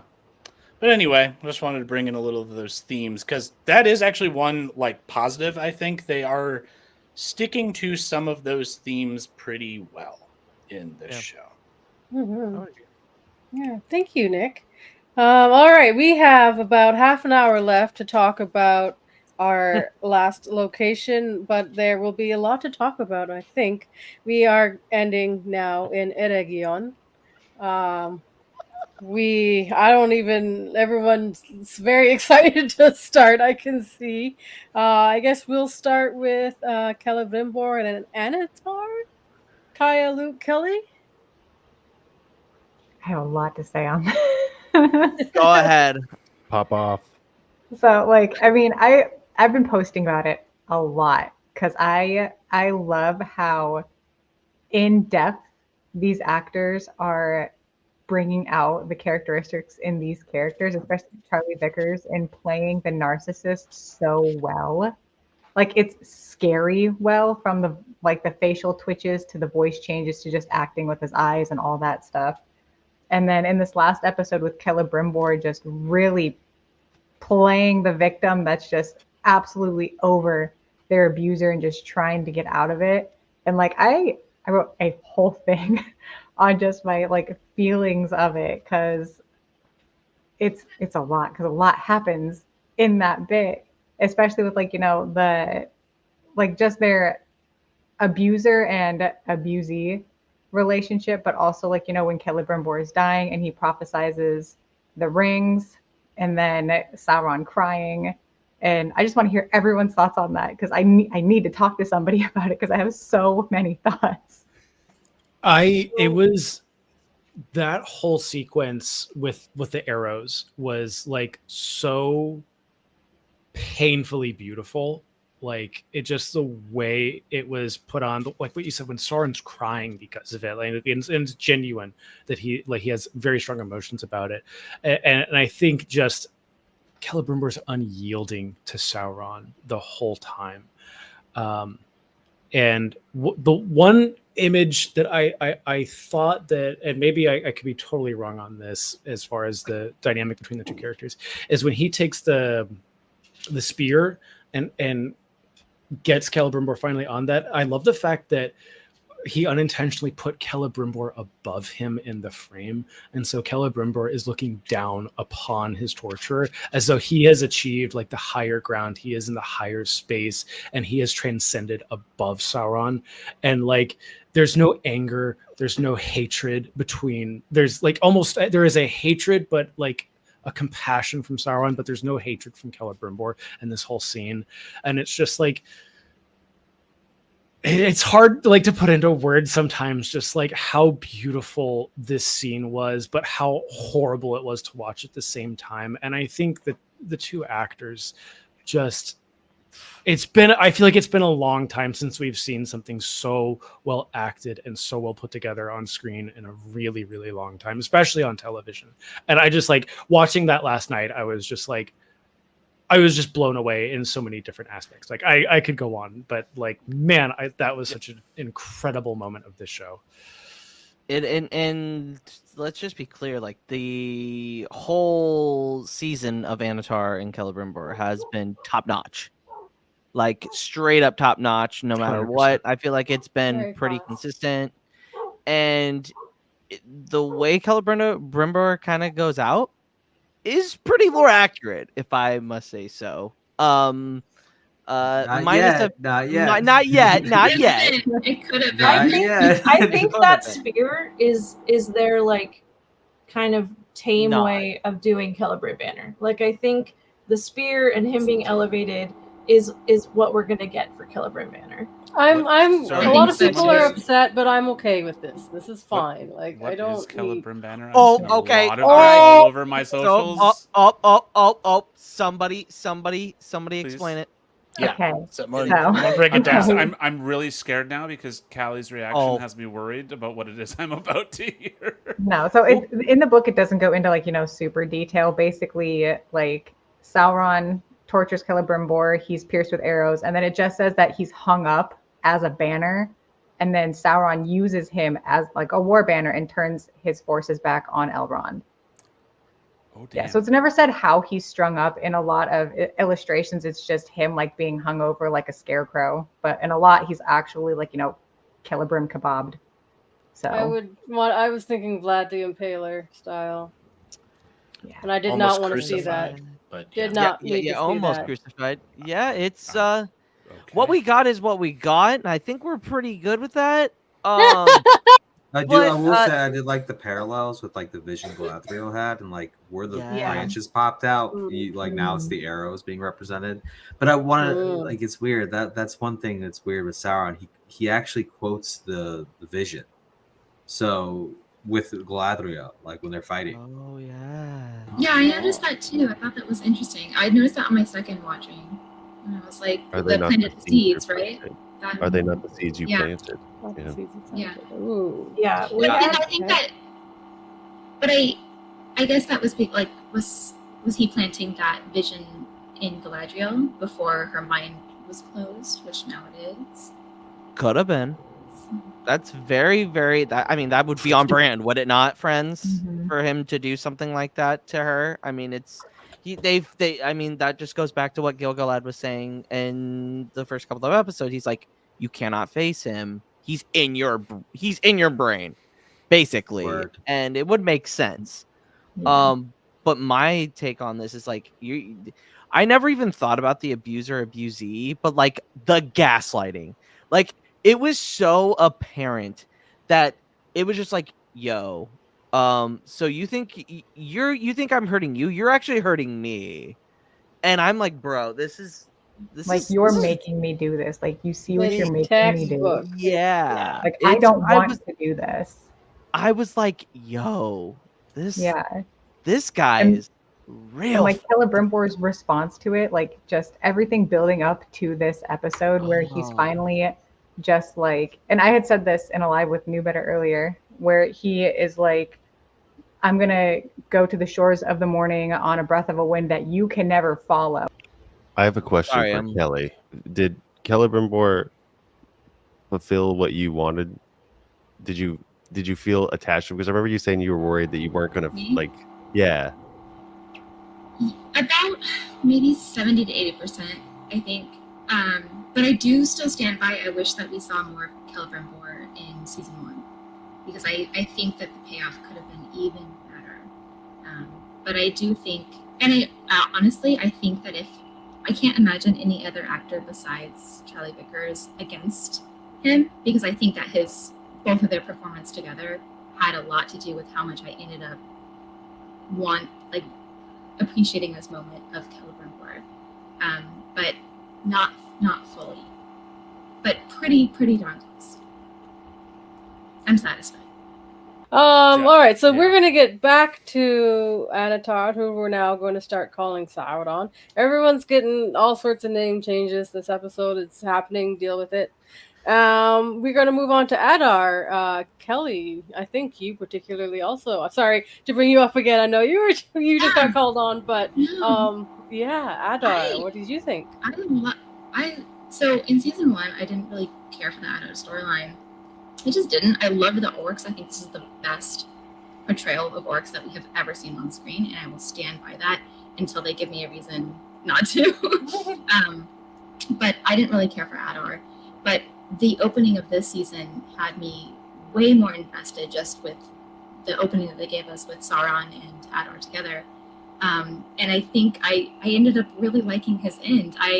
Even the whole, like, kind of the ring transformed him back to his elven state, which is kind of ridiculous when I heard that could have been my brother told me that people were thinking that, and I go, yeah, right.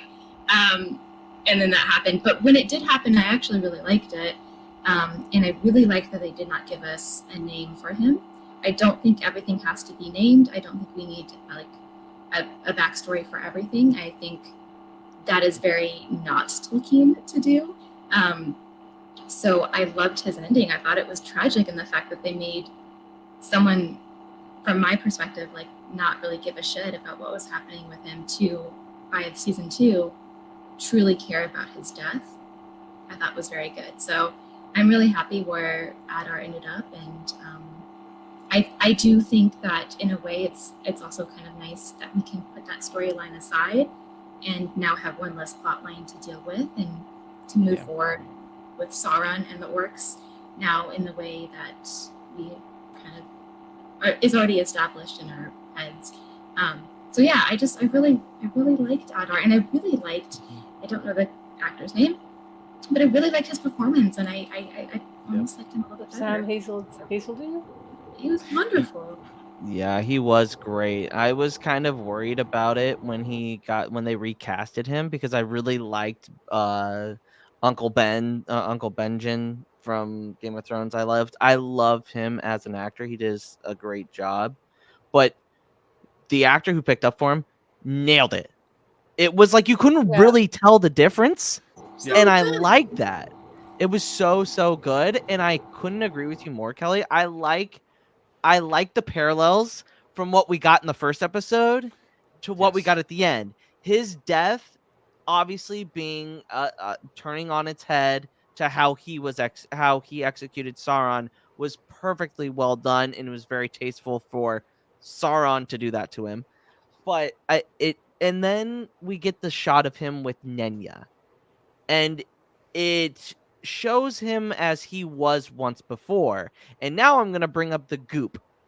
Because I saw Wizard Way Chris on Threads bring this up, that there's a possibility that the wine that he was drinking, that he had talked with Galadriel, was actually Sauron's blood.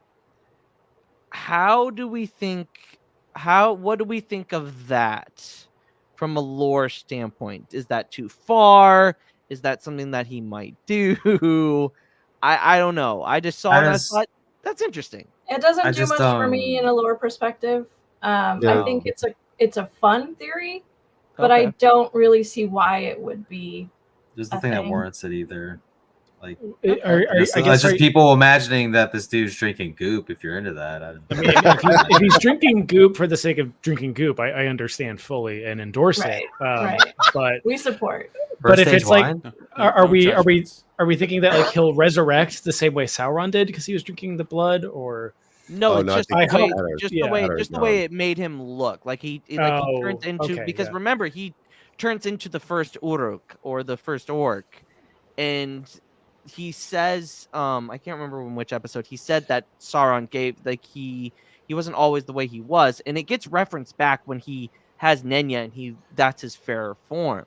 Mm-hmm. So it's kind of interesting to see like what happened to make him look like that. That would have been pre-Sauron. That would have been a Morgoth thing. And then also I saw the same thread you're talking about that Wizard Way Chris said. I do think that they were referencing a hopeful like maybe he drank goop and now he's going to be a vampire kind of thing. And Oh, yeah. I think that was kind of where that theory was going of like maybe they'll bring Adar back. Okay. Well, I mean, Interesting. I wouldn't hate it. I think he's been interesting, but then again, like what Kelly said, it's one less big bad that we need to deal with. And I felt like that was kind of my question mark coming into season 2 was we gotta eventually just have Sauron be our big bad, because that's what we're known, that's what we're used to, and that's what the story has been. That's what we've been told in the story, is that he's the big bad of this whole thing.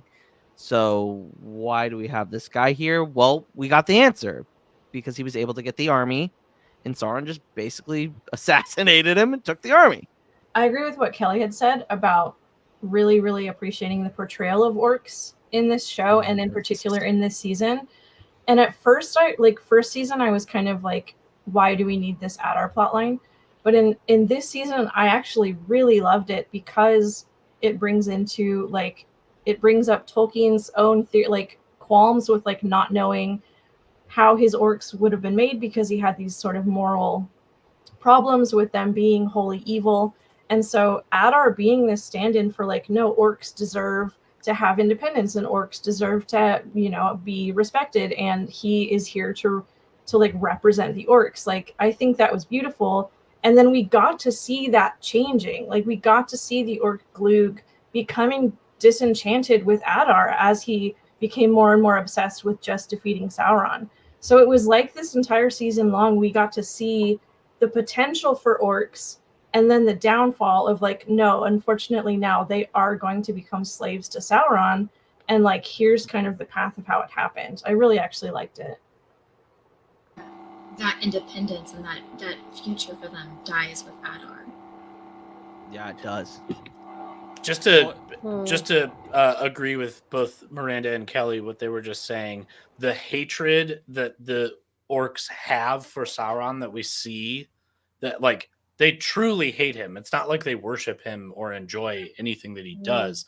And this gives us a perfect example of why, because Sauron, like you both said, Sauron isn't the one that made the orcs, but he's the one that is still keeping them enslaved rather than propping them up and letting them be free people to make their own decisions.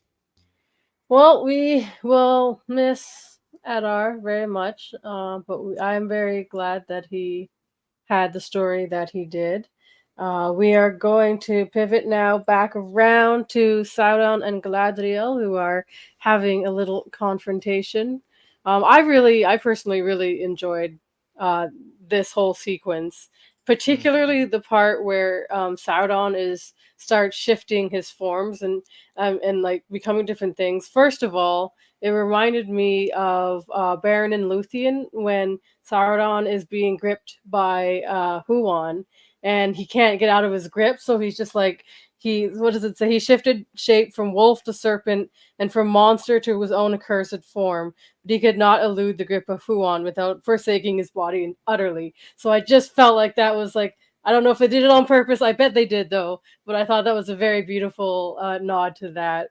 Loved the acting though. Also, like when it's Galadriel against herself, essentially, that's amazing. And the way she like contorts her face to like, his facial expressions don't work on her face. But it's hilarious. And Celebrimbor too, they do a really good job at that. So that was amazing.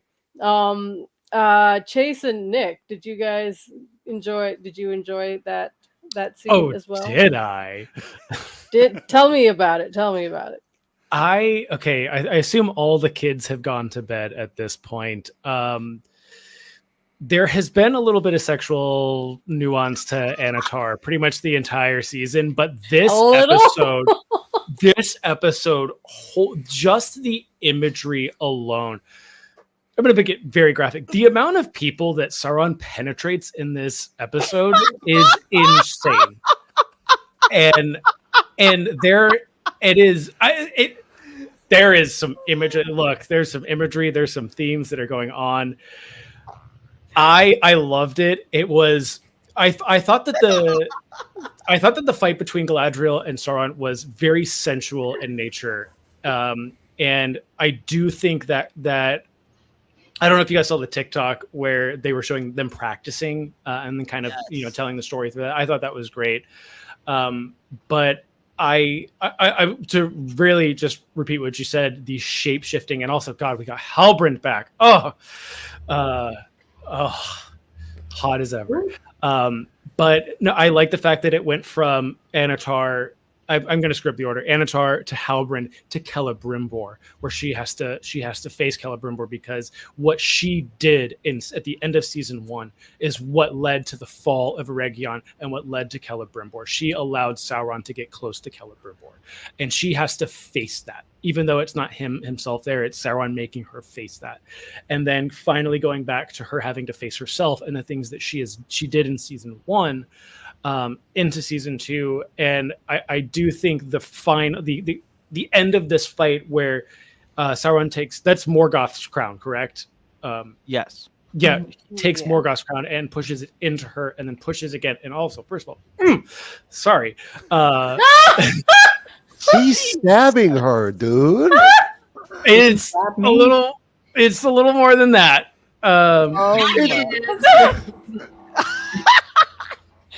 I like, as much as I don't want to see Galadriel get hurt, it is just like that final moment where, like, it's almost as though he's won, but she refuses to let him win in that moment. It's like, you always think you're going to have the upper hand with me, and you think you have complete control and dominance over me, but I refuse to let you do that. And she steps backwards off of the ledge with Nenya, and it's just like, there's so many moments of this episode. Like, I can nitpick, even as someone who doesn't know the lore, I can nitpick things about this episode that like felt non-finale to me, but just, I mean, a lot of this stuff just like really blew me out of the water. And that fight scene, it was well choreographed. It was a beautiful story being told through the action. And I don't know how I follow that up after all the mentions of penetration. I don't know how where I go from here. I mean, what the thing that stuck out for me in that entire confrontation was the change that Galadriel went through from the start of it. Like, the second that she realizes that Sauron is there when the orcs turn on Adar, you can see the fear on her face. But throughout that entire battle, as she basically, in a way, to your point, Chase, battles her own demons, having to go against Halbrand, having to go against Celebrimbor, you see her accept that she didn't go the right way at the start with Halbrand, and that almost, from my perspective, kind of empowers her to be more aggressive and bold in that fight with Sauron, to the point at the end where she is comfortable taking that step back, that she definitely has broken away from that control that Sauron had over to for a certain degree. But yeah, I I'm sorry, I did not read that scene the same way as you, Chase. I was very hot and bothered the entire time. Miranda wants to talk about the burning of the Library of Alexandria. I'll make it so brief because we don't have time. But I love that was included, that Elrond specifically was desperate for them not to burn the records from Eregion. Like, for multiple reasons, because that type of like knowledge was so important to Tolkien, because it's important to Elrond, and knowing that the actor Robert Aramayo is also a huge Tolkien fan, like, I thought that little inclusion of like that being his main focus of like, no, like, you don't understand, this is history and we need to preserve this history. Like, I thought it was really, really on theme for Tolkien, and I was glad that they included it. It was definitely giving like season 1 Arondir, like not wanting the orcs to touch the tree, like the similar vibes kind of thing, which I also really liked. Also with Arondir, I saw some people like, how's he okay? And I was like, I don't care.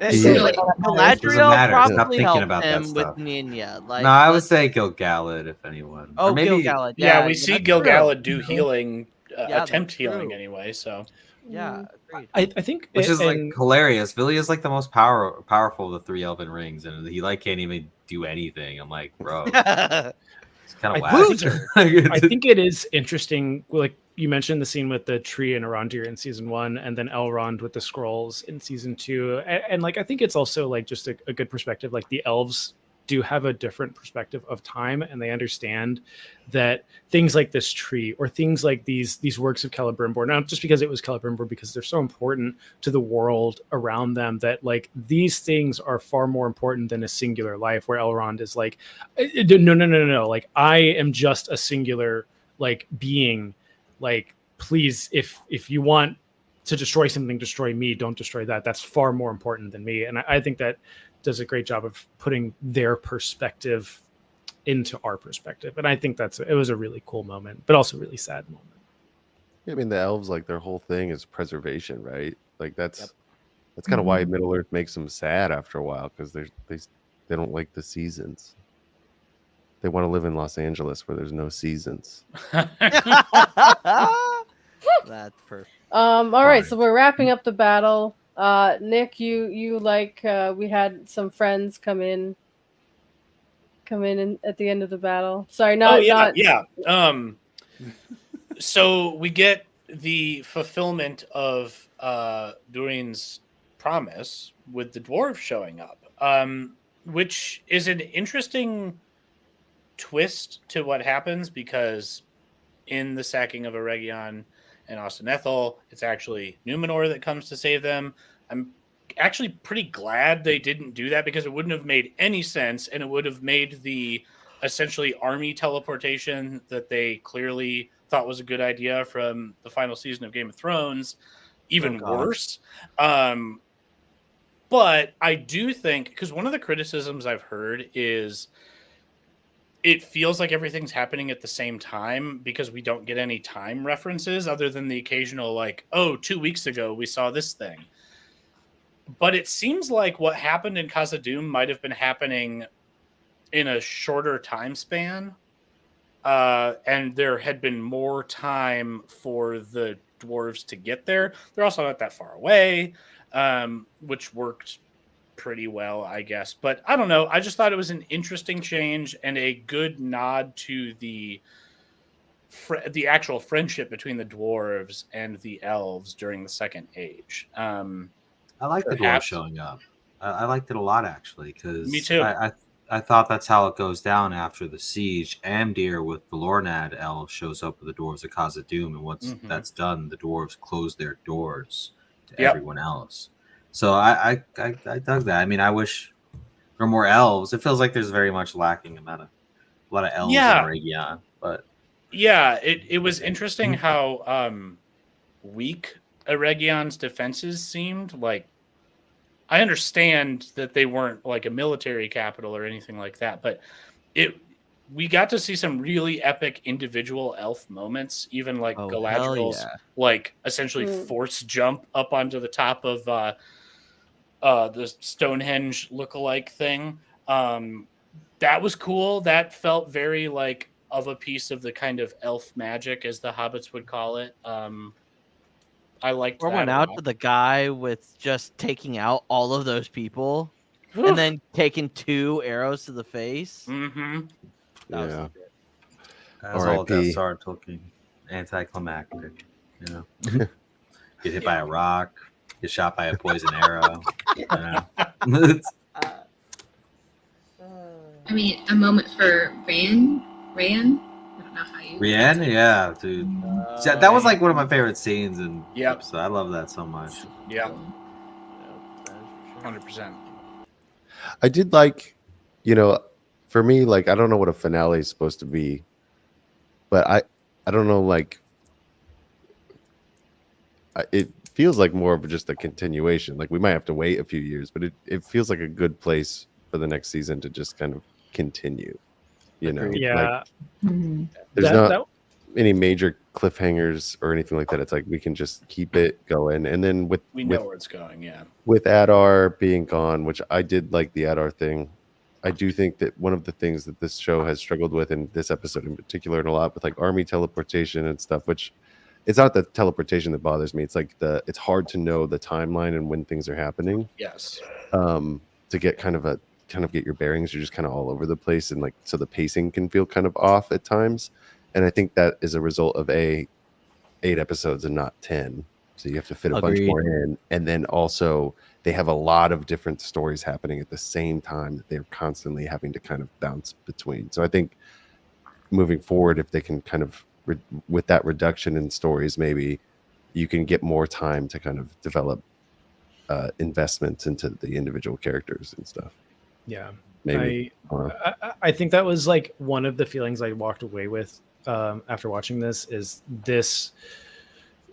There was definitely some finale moments, but it definitely felt like a lot of this episode was setting up season 3 more than finishing off kind of the arcs that were going on. And I think a lot of it was done very well, but there was part of me that like, it's a season finale and I kind of wanted that like season finale hype. And I got it in those bits and pieces, but I do think it was like, you're ready for season 3, I bet, right? We got to set it up for you guys. And that was like, I'm not going to say it's a bad feeling, but it's not a good feeling for me. I'm not upset over it, but yeah, I kind of agree. It's like, what is the season finale? If it's just like, get ready for the next one. It's like, I'm just waiting for the new episode now. So it's interesting though, because I think in modern television, like post the Breaking Bads and the Mad Men's and the Peaky Blinders, where like those shows were so popular, we knew they wouldn't get canceled. Now shows are getting canceled a lot more easily, so they have to have that like finale feeling. But we are pretty sure this is not going to get canceled just because of the amount of money that Amazon invested into it. Yes. And so we get a little bit more of that leg room to have it be like next time on rather than it's done-ish. Yeah. I mean, it's saying it's not going to get canceled. I have been just talking with people that are not Lord of the Rings people. I like talking to a lot of my friends, a lot of coworkers. They're like, "Oh, have you watched that Rings of Power show?" And I'm like, "Yeah, I have." And it's interesting because a lot of people that I wouldn't expect to be talking about this show are watching it and enjoying it, which is it's great they're watching it, but it's even better that they're having a really good time. Like, and again, a lot of these people they're like, they've seen the movies and they haven't read the books, and they're having a very, very good time with it.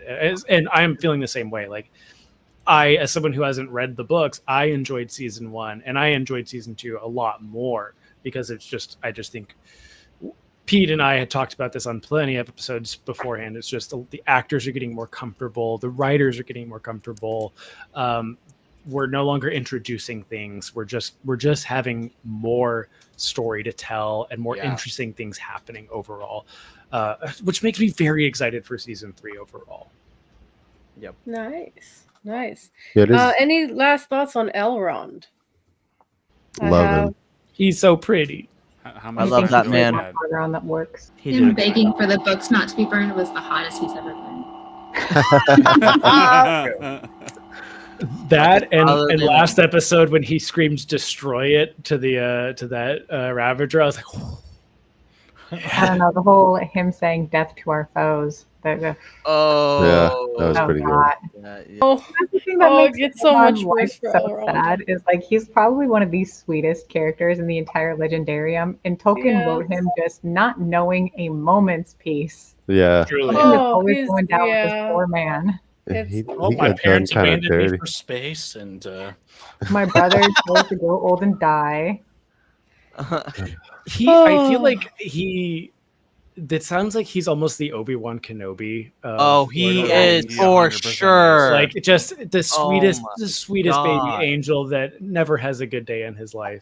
Yeah, but at least Elrond eventually gets the woman he's pining after. So For a Galadriel, who he kissed, right? Yeah, that's exactly who it is. No. Anyway, on that note, Callie. Yeah. Nobody wants to talk about that. Pete, would you like to not talk about that? No. Would you like to guide us through the ending of the episode? Well, where we a lot of people who aren't like very familiar, I guess, didn't realize that the valley that we're looking at is Rivendell. It's in Ladris. It's the location where, well, I don't think a lot of people know this about like Elrond, but this becomes like his almost seat of power as a herald to Gil-galad, and it's part of it's part of the realm of Linden. And this is where we're going to see a lot of stuff go down. And I'm excited that they're like already establishing this, because not only does what they chose to do with the imagery look beautiful, and we're like Tim pointed out, there's a river in a dell, and like literally was, I started cracking up, but it looks like Tolkien's own artwork. And that's what I love, those like callbacks. And it's like, for me, it's like on a personal level, I love Tolkien's artwork. I love the simplicity of it, as well as the complexity of where you look at the Hobbit book cover and you have the whole encompassing world, or looking at something like Glaurung coming out in Nargothrond, and you look at the sun in the sky and it looks like really wild.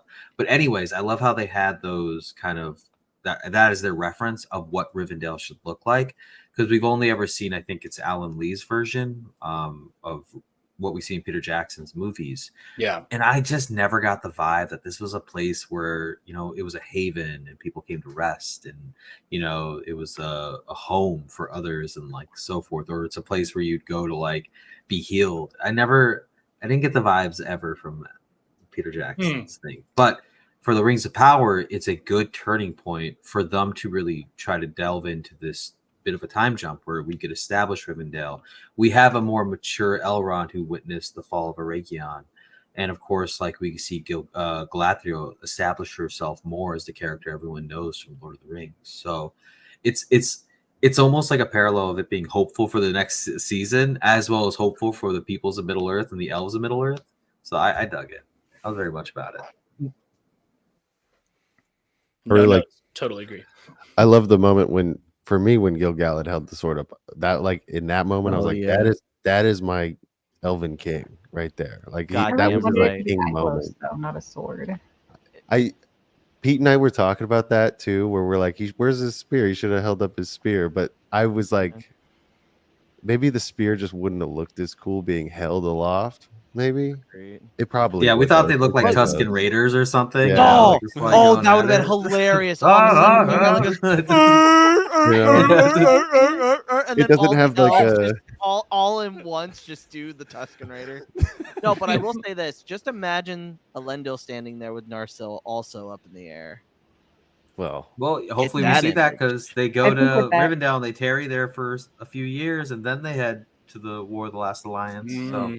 Let's go. Maybe. Love the word Terry. And then we can't leave this scene without talking about Galadriel. She's very different now than she has been over the last 2 seasons. So does anyone have closing thoughts on that? She finally gets it. I feel like she finally has kind of been like, this is where I've been. We kind of got a little bit of a taste of it when she was talking to Theo in season 1. She now, I feel like, is starting to kind of get to the place where I don't need to be in the heart of action. This might not be where I need to be. And that's what leads her to go to Lothlorien and be kind of this ambassador, kind of what we are known for seeing her in Lord of the Rings. And I think that's kind of something that they're kind of pushing her character more and more forward. And I think we're getting into that process more and more. But she's got a lot of stuff that just happened to her. So she's got to recover. But I think it's been a pretty good start from where she's come from.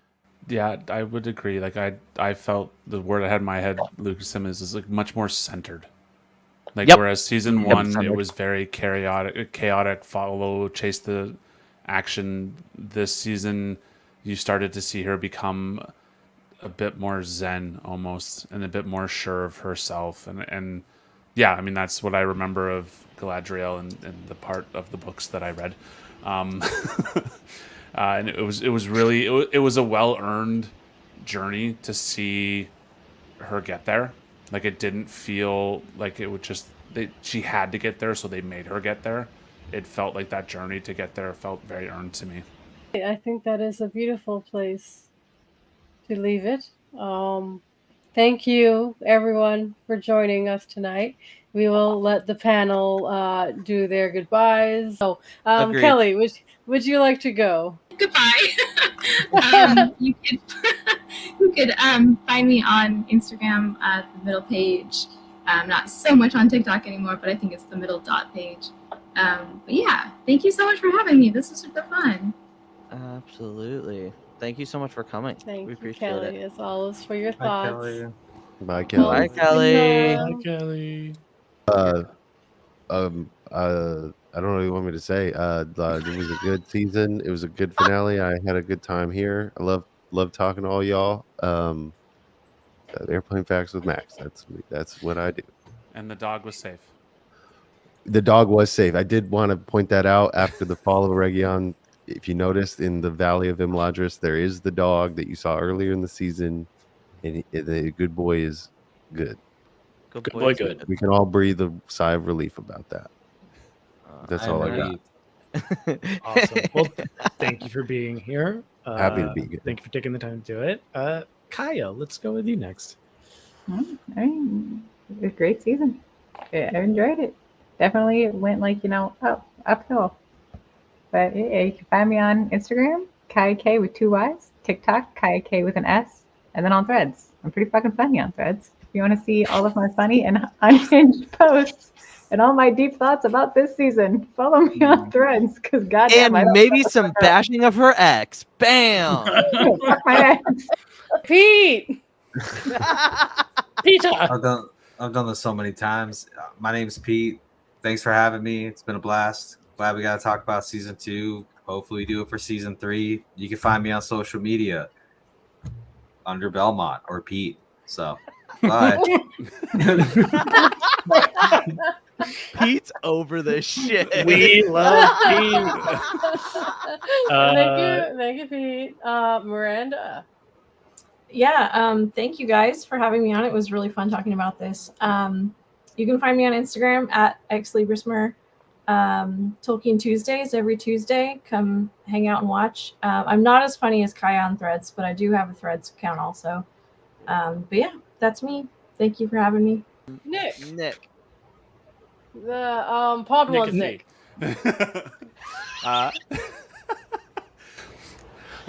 Well, first off, thanks for having me. I've learned a lot this season watching your guys' videos and following along as best I can. I definitely have more knowledge, and maybe once in a while I might actually be able to go to Luke and go, no, that's not true. I doubt that, but anyways. You can find me on most any social media at NDWiseGuy. I love talking about Star Wars, mainly the High Republic. So if you're a High Republic fan, please feel free to join. I am definitely not funny, so if you're looking for jokes, I am not the person to follow. I don't know about that. Seems you're pretty funny. Yeah, a lot of pressure, isn't it? It's a lot of pressure. All right, Nick from Voices. Hey everybody, I'm Nick, also Fornest42 on TikTok. I'm probably going to change my Instagram handle to that the more I think about it. That way I just have to say one thing. I'm on Instagram too. You can find me tagged and stuff. I also am one of 3 co-hosts that runs a podcast about the band Me Without You, which is like a post-hardcore band that we love a lot. Anyway, thanks for having me. It was great to be here. Absolutely. Thank you for making it. Chase. Hi and bye. I'm Chase at Forward Into the Black, mostly on TikTok because it is spooky season. I'm probably going to hop back on my Twitch account and start playing Resident Evil again. Because I used to do a lot of Resident Evil speedrunning, and it's that time of year, so I'll probably do that a little bit more. But you can always find me talking about Star Wars on my TikTok account. That's where I'm most active. And you can find me with the Podwans. We'll be doing some scary movie reviews with our friend Bale soon. And then talking about Star Wars when Skeleton Crew comes out. But I do want to say, we talked about this yesterday and last week, that this is the last time we kind of get together. And I really want to thank both you, Callie, and Pete for basically every week for being here, taking the time. I know like it's pretty easy for me being on the West Coast, but I know it gets really late for you guys. But you guys have been so insightful and just a pleasure to talk to this whole time. I'm so glad I follow both of you now and can't wait to interact with you guys more on social media. And I also want to thank, Nick, Miranda, Kelly, who left, and Nick and Kaya as well. And then Max, thank you guys for taking the time again to be here. Like, it means a lot to me, it means a lot to Luke, and it means a lot to everyone. And thanks to everyone that's been watching and commenting. This has been awesome because I think this is the most people we've had. I think I counted 60 people watching at one point. So this has been great. This has been awesome. I had a blast watching this, and I had a blast talking about it every week. So thank you guys so much. I am Callie Cosplay on TikTok and Instagram and now Thread, thanks to Kaya. But I am also organizing the Voices of Arda. So if you're watching this on the Voices of Arda YouTube, you will notice that on the page now we have a playlist for a bunch of other creators, such as these. A lot of these, I think, all of these fine people down here. I still have to upload videos. Sorry. Well, anyway, so they're releasing videos there on that YouTube, so you can kind of find everybody in one nice central location. So we've been working really hard on that and getting people together. So make sure to check that out. It's been a lot of fun, and I'm very proud of it. Absolutely. If you're watching on Podwans and you're not subscribed to Voice of Arda, what the hell are you doing? Go subscribe to them. And also, I'd like to thank New Beta, Pete, Callie, everyone that's been on watch-alongs, discussions. You guys, at least for me, have made this experience. Tolkien's always been a second love behind Star Wars, but not gonna lie, Star Wars has fucking sucked lately. Just from a fan standpoint, community standpoint. Thank you. Be clear on that. I'm sorry, but like this has been such a great palate cleanser, and I'm so glad that I found a community that is so open to having conversations and we will see you not next year, 2 years from now apparently, when we do season 3. But for the final time, 1 ring to rule them all, and 2 podcasts to bind them. Good night.